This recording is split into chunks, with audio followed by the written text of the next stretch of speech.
Have you ever felt like something is missing in your life?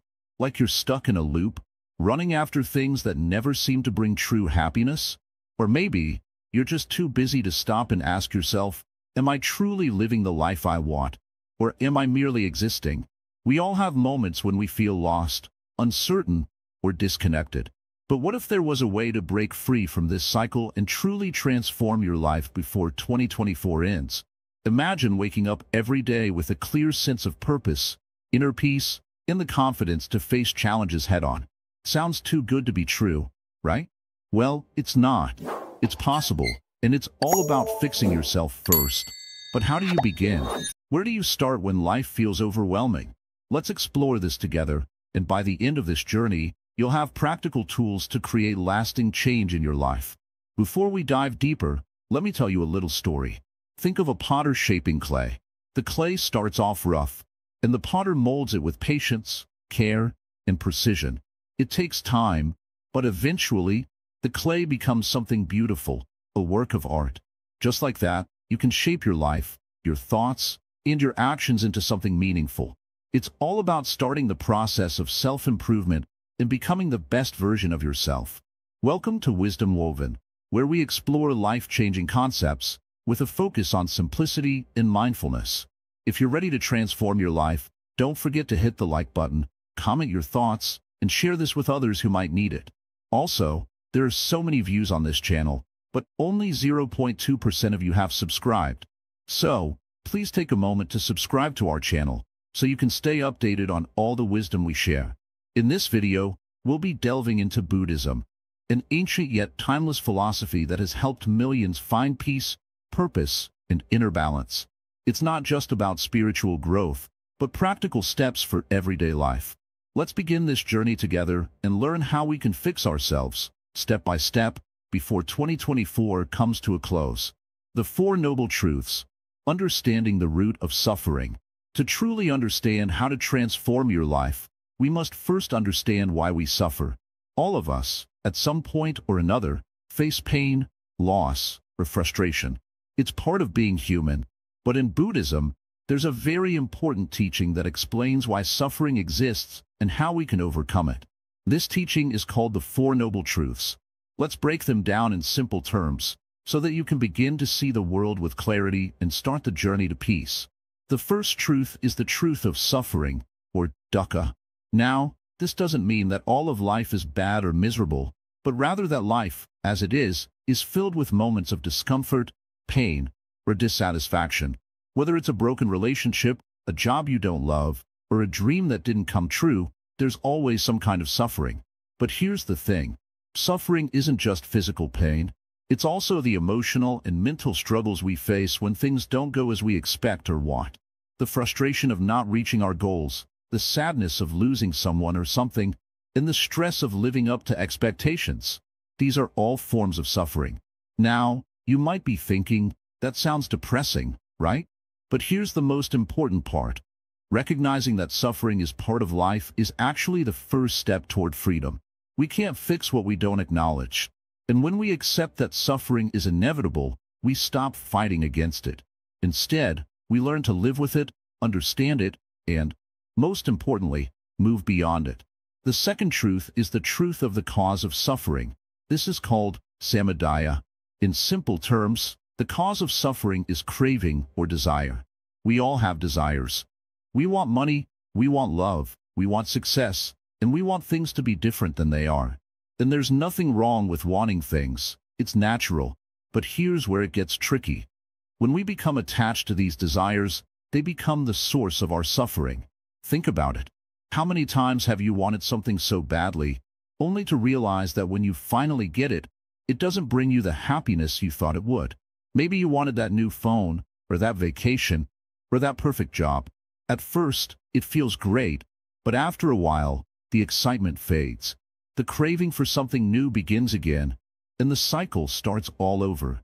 This constant desire for more, whether it's things, experiences, or even approval from others, creates a never-ending cycle of dissatisfaction. Buddhism teaches that this craving is the root cause of suffering. Our desires pull us in many directions, making us anxious, stressed, and discontent. When we attach ourselves to the idea that we need something external to be happy, we forget that true happiness comes from within. The more we let go of the craving, the more peaceful we become. Now, you might be wondering, if craving is the cause of suffering, then how do we stop craving? How do we let go? That's where the third noble truth comes in, the truth of the cessation of suffering, nirodha. This truth tells us that it is possible to end suffering by letting go of our attachments. This doesn't mean we stop having desires altogether, but it means we learn to find peace even when those desires are not fulfilled. It's about finding balance and not letting cravings control our thoughts, actions, or emotions.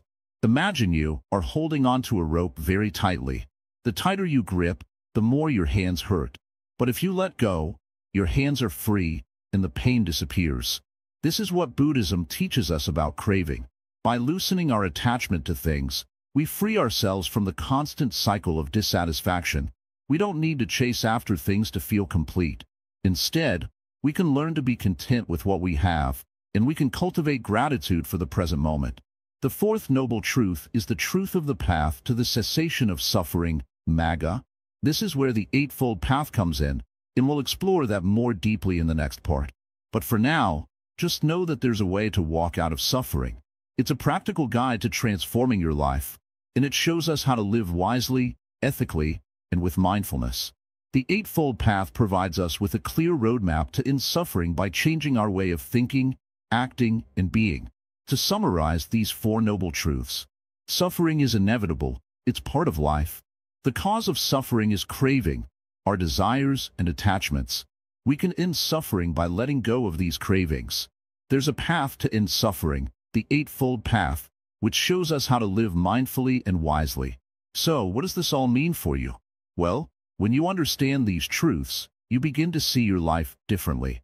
You start to recognize the ways in which you create your own suffering.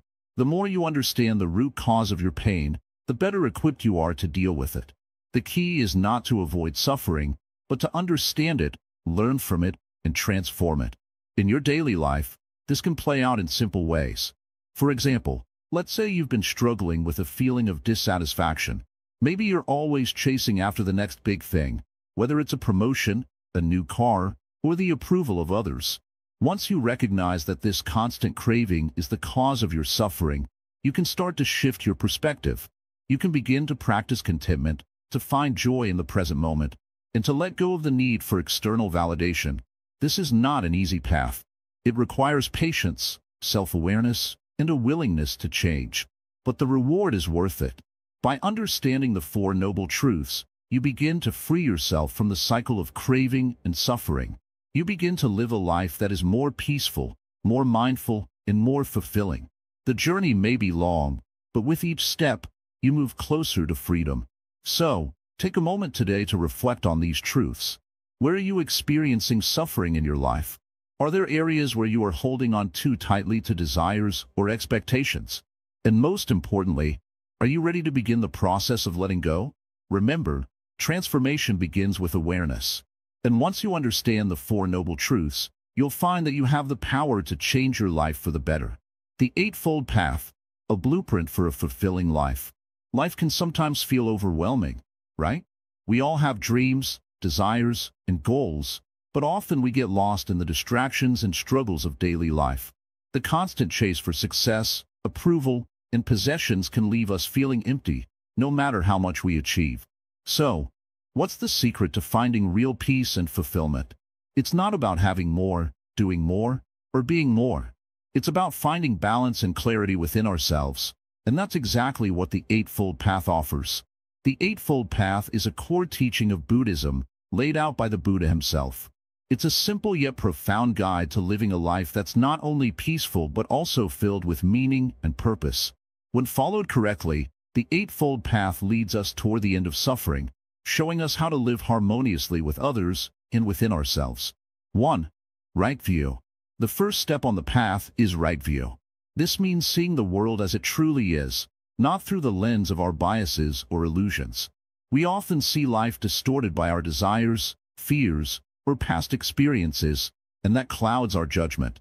But the Buddha teaches that when we look at life clearly, we understand that everything is impermanent, Things come and go.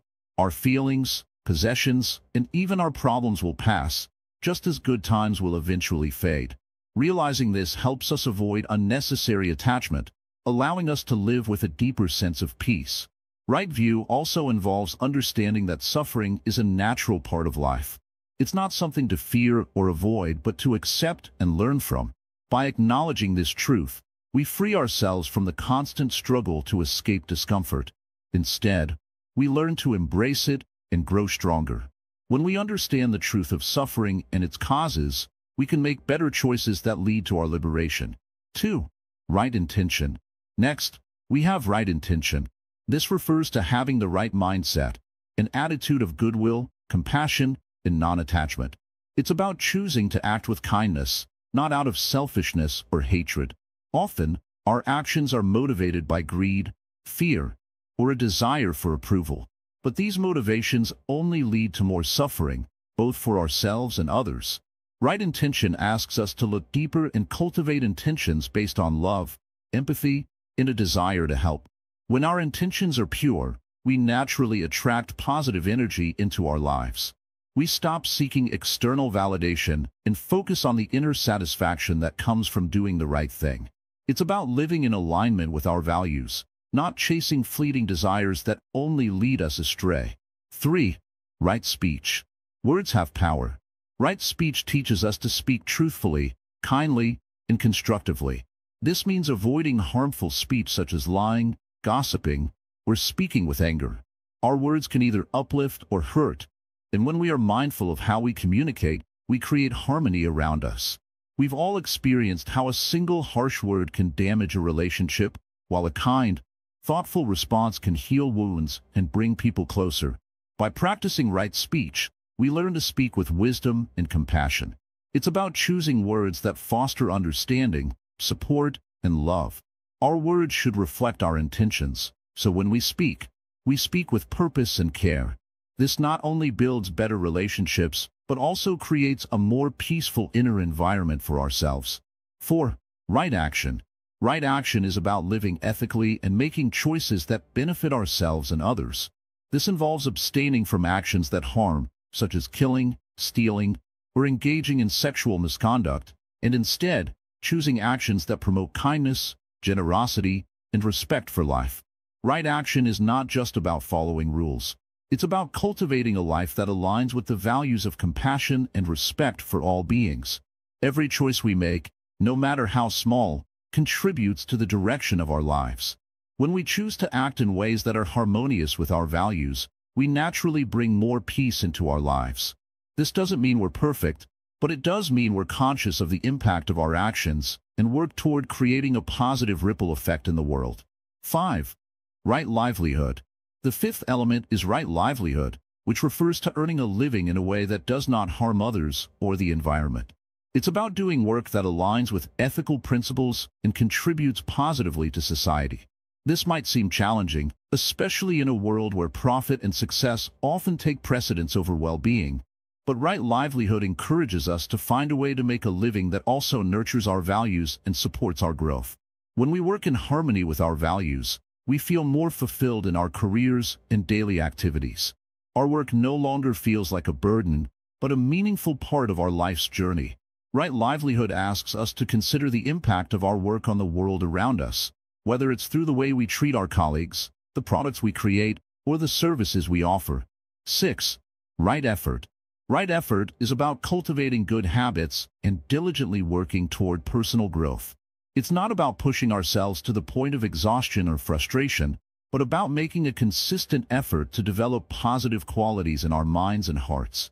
We must work to prevent negative qualities such as anger, jealousy, and hatred from arising, while also nurturing positive qualities like kindness, generosity, and patience. Change doesn't happen overnight. It takes time, dedication, and continuous effort.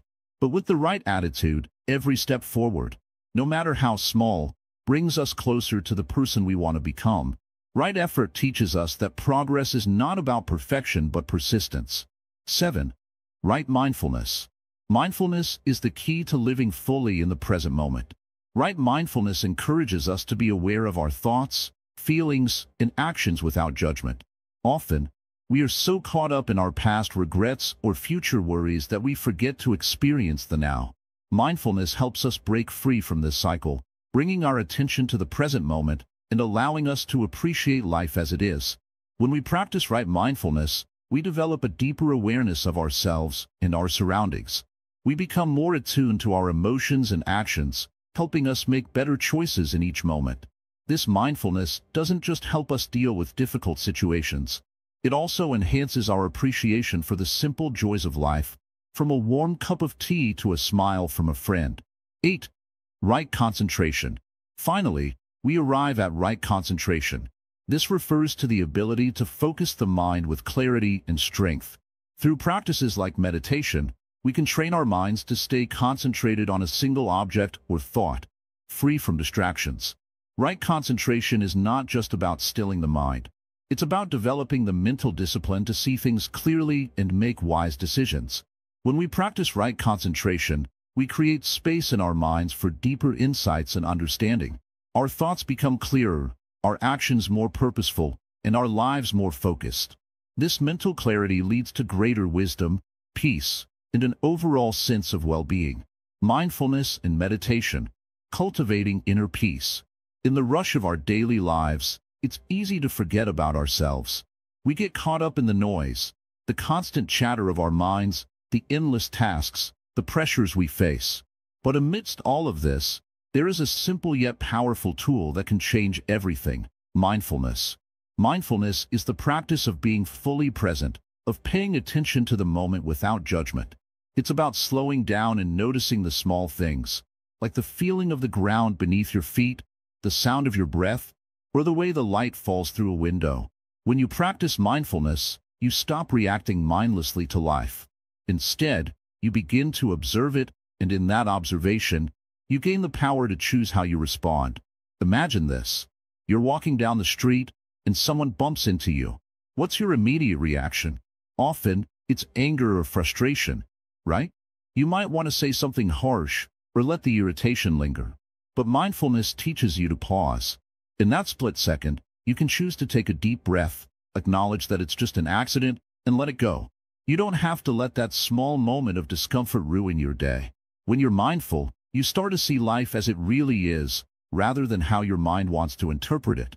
This is where meditation comes in. Meditation is the practice that helps you cultivate mindfulness. It's not about clearing your mind of all thoughts. That's impossible. Instead, meditation is about learning to observe your thoughts without getting caught up in them. You sit quietly, focusing on your breath, your body, or even a mantra, and you allow your thoughts to come and go like clouds drifting in the sky. Over time, this practice strengthens your ability to stay present in any situation. One of the most important aspects of meditation is developing a relationship with your thoughts. Instead of identifying with them, you learn to see them as just thoughts, passing clouds. When a thought arises, instead of letting it take you on a journey of stress or worry, you acknowledge it and then let it pass. At first, meditation might seem difficult. Your mind might wander constantly, and you may feel like you're not getting it right. But this is completely normal. The purpose of meditation isn't to achieve perfection. It's to bring awareness to the present moment. Each time you return your attention to your breath, you're strengthening your mindfulness muscle.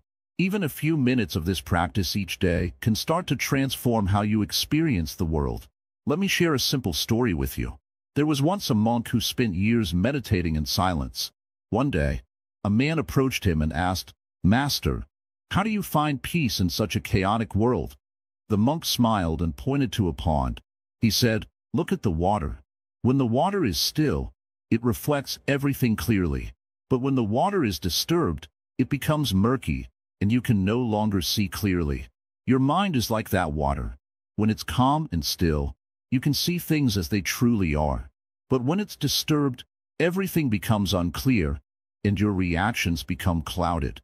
This story shows us the power of stillness and calm.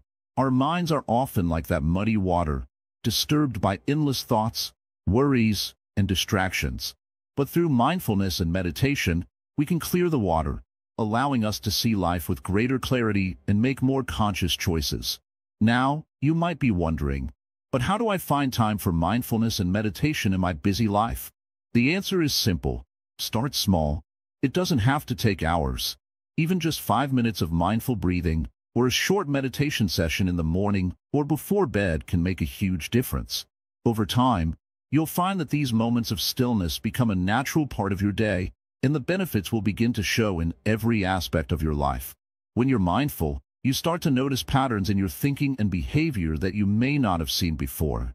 You become aware of your emotional triggers and the stories you tell yourself.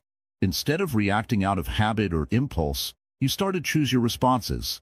This is the essence of self-mastery. But mindfulness isn't just about sitting quietly in meditation. It's about bringing that awareness into your everyday actions. You can practice mindfulness while washing the dishes, eating, or even walking. The goal is to be fully present in whatever you're doing. It's about bringing your attention to the task at hand, without rushing through it or letting your mind wander to the next thing. This kind of presence can transform your relationships as well. When you're fully present with someone, you listen deeply, without distractions. You hear what they're really saying, not just the words, but the emotions behind them. This creates a deeper connection, and you become a more compassionate and understanding person. Mindfulness also helps us to handle difficult emotions with greater ease. When you feel anger, sadness, or fear rising within you, mindfulness allows you to acknowledge these emotions without letting them control you. You can feel the emotion, understand where it's coming from, and then let it go. You don't need to act on every feeling that arises. Instead, you can observe it, learn from it, and move forward with greater peace. The more you practice mindfulness, the more you begin to realize that life is happening right now, not in the past or the future. Often, we spend so much time thinking about what has already happened or worrying about what's to come that we miss the beauty of the present moment. Mindfulness allows you to step out of that cycle and simply experience life as it is. When you combine mindfulness with meditation, you create a powerful foundation for inner peace. These practices help you to stay grounded, even in the most challenging situations. You become less reactive, more thoughtful, and more at peace with yourself and the world around you. It's important to remember that mindfulness and meditation aren't quick fixes. They are lifelong practices that require patience and dedication.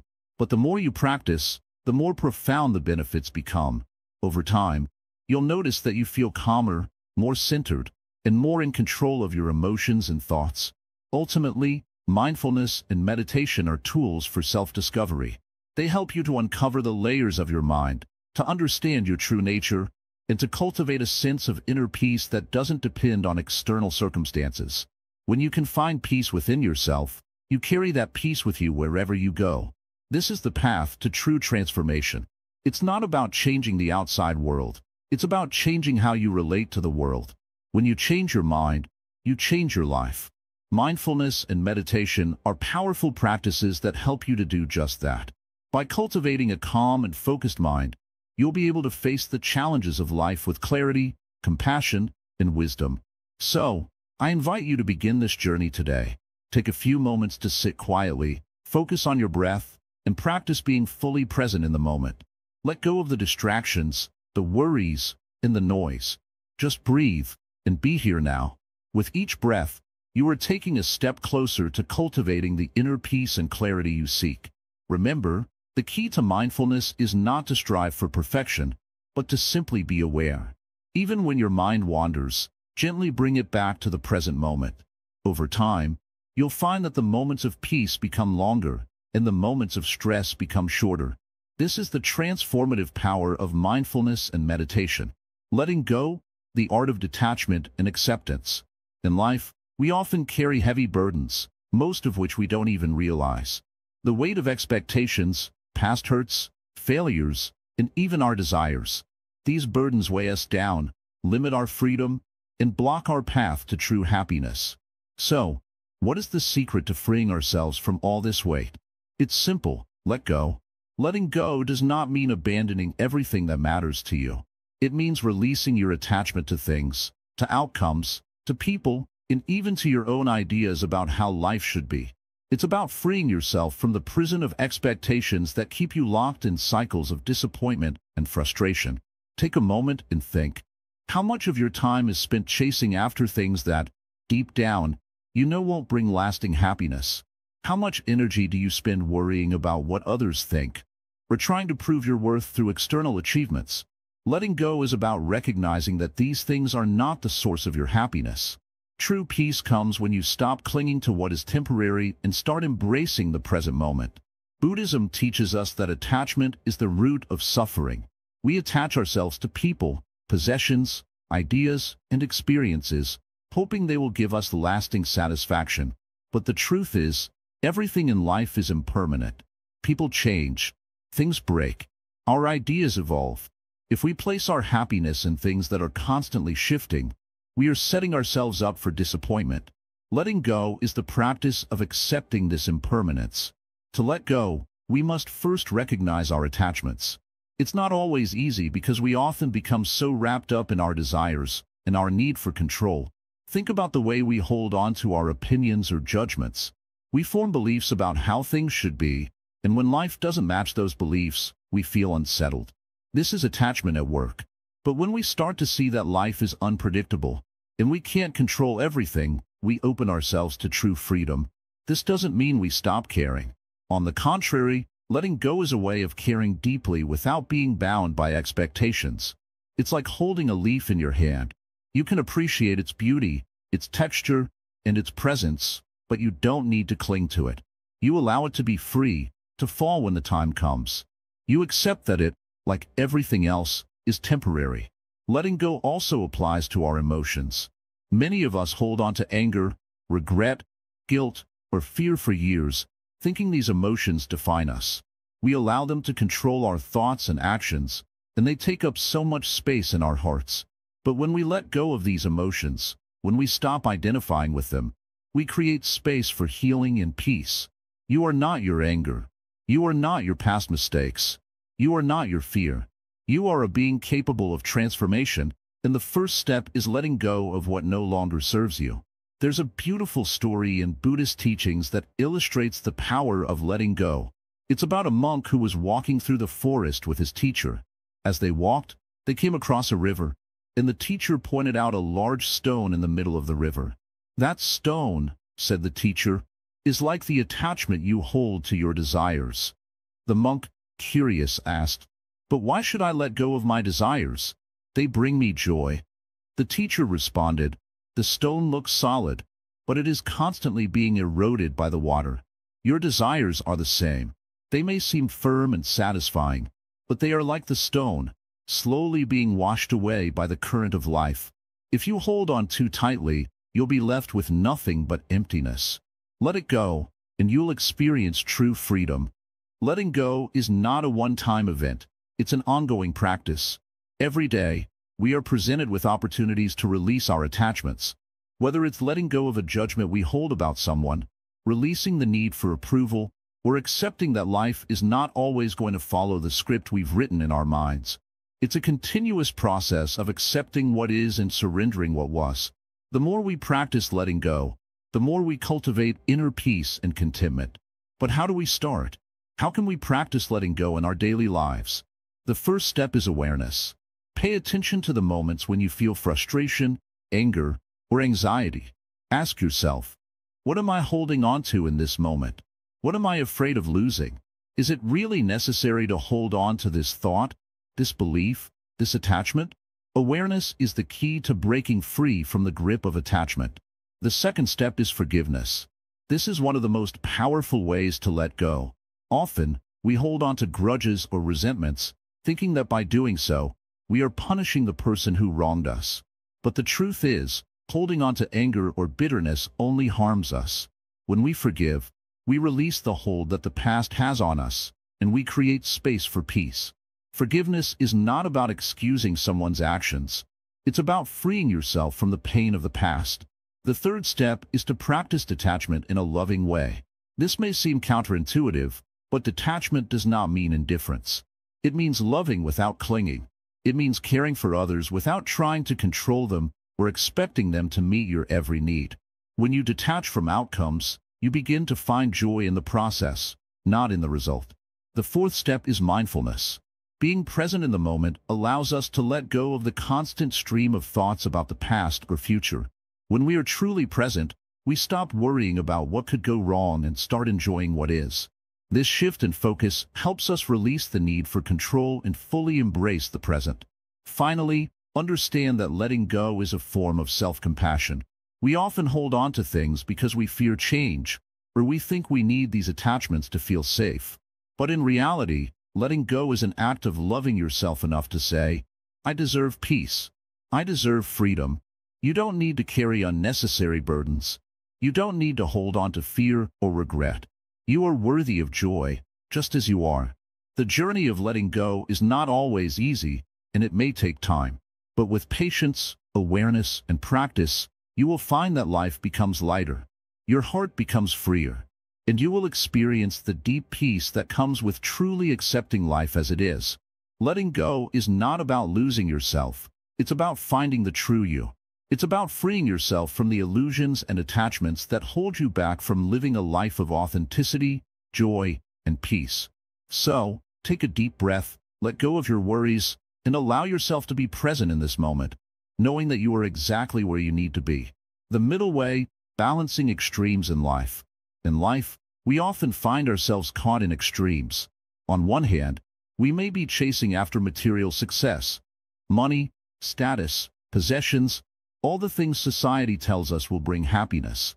On the other hand, we may feel the pressure to completely renounce everything and seek a life of total detachment, away from the world's distractions. But what if I told you that both of these extremes are not the answer? The true path to peace lies somewhere in between. This path is called the middle way, a concept in Buddhism that emphasizes balance. It teaches us not to go to either extreme, whether it's indulgence or self-denial, but to find harmony in our thoughts, actions, and desires. Imagine a tightrope walker, carefully stepping forward, balancing between two poles. If they lean too much in one direction, they fall. But if they maintain the right balance, they reach the other side safely. This is what we must learn to do in life. Balance the forces that pull us in different directions. In modern life, we are constantly pulled by desires, fears, expectations, and distractions. On one side, there is the desire to be successful, to achieve more, to have more. This can lead us into the trap of overworking, overstretching, and ultimately burning out. On the other side, there's the urge to retreat from the world, to avoid responsibility, and to disconnect from the hustle. Both paths might seem attractive, but neither will bring lasting peace or happiness. This is where the middle way offers a third option, a life of balance. The middle way doesn't mean abandoning the world or its pleasures completely. It means enjoying life in a way that doesn't cause suffering and not letting our desires rule us. It's about finding joy in the simple things without becoming overly attached to them. It's about living in the present moment, not getting lost in the past or the future. This way, we can enjoy the fruits of life without letting them consume us. In Buddhism, the middle way is not just a theory, it's a practical guideline for everyday living. It asks us to observe where we are being extreme in our lives. Are we overindulging in food, drink, or entertainment? Or are we completely avoiding pleasure in an attempt to be spiritual or disciplined? Both extremes can lead to dissatisfaction, and only by finding the balance can we achieve true peace. One of the most important aspects of the middle way is the concept of mindfulness. When we practice mindfulness, we are present in the moment, fully aware of what we are doing and how it affects us. Mindfulness helps us recognize when we are leaning too much toward one extreme or the other. For example, when you are eating, are you truly enjoying the food, or are you eating out of habit or stress? If you are eating because of stress or boredom, that is an extreme. Mindfulness helps you step back and ask, why am I doing this? When we act with awareness, we can find balance in every area of life. This is not to say that we should not have goals or desires. The middle way is not about renouncing all desires, but about managing them. It's about not letting our desires control us. For example, it's perfectly fine to want a successful career, but if that desire leads to constant stress and burnout, then it's an extreme. On the other hand, if you decide that you no longer care about success and retreat completely from the world, that too is an extreme. The middle way teaches us to aim for success, while remaining grounded and at peace. When we talk about balance, we also mean emotional balance. Many of us swing between emotional extremes, extreme happiness and extreme sadness. We can get caught in these emotions, believing that they define us. But the middle way teaches us to accept our emotions without being overwhelmed by them. It teaches us to acknowledge sadness, for example, without allowing it to take over our entire being. The goal is not to suppress emotions, but to experience them fully without clinging to them. This balance also applies to our interactions with others. In relationships, we often go to extremes. We may become overly attached to someone, seeking their approval or validation, or we may push people away completely, thinking we need to be independent at all costs. The middle way teaches us to find a healthy balance between attachment and detachment. It encourages us to care for others without becoming dependent on them for our happiness. Living the middle way means learning to deal with conflict in a balanced way as well. Often, we react with extreme anger or extreme passivity when faced with conflict. We either explode in frustration or withdraw completely. The middle way asks us to respond with calm, thoughtful action. It doesn't mean avoiding conflict, but addressing it with wisdom, compassion, and clarity.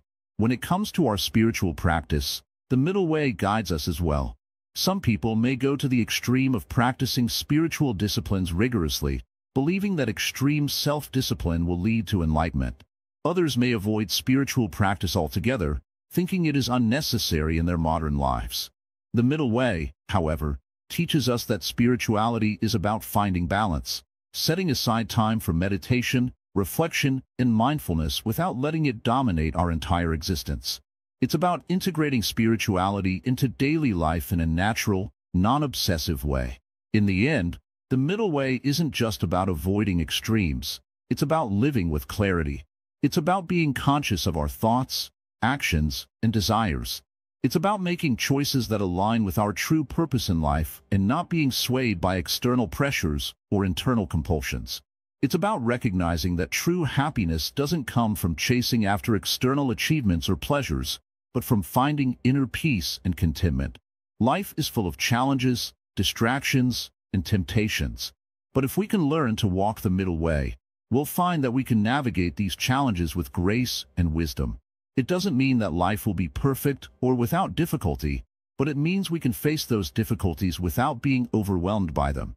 The middle way is a path of moderation, and in that moderation, we find freedom.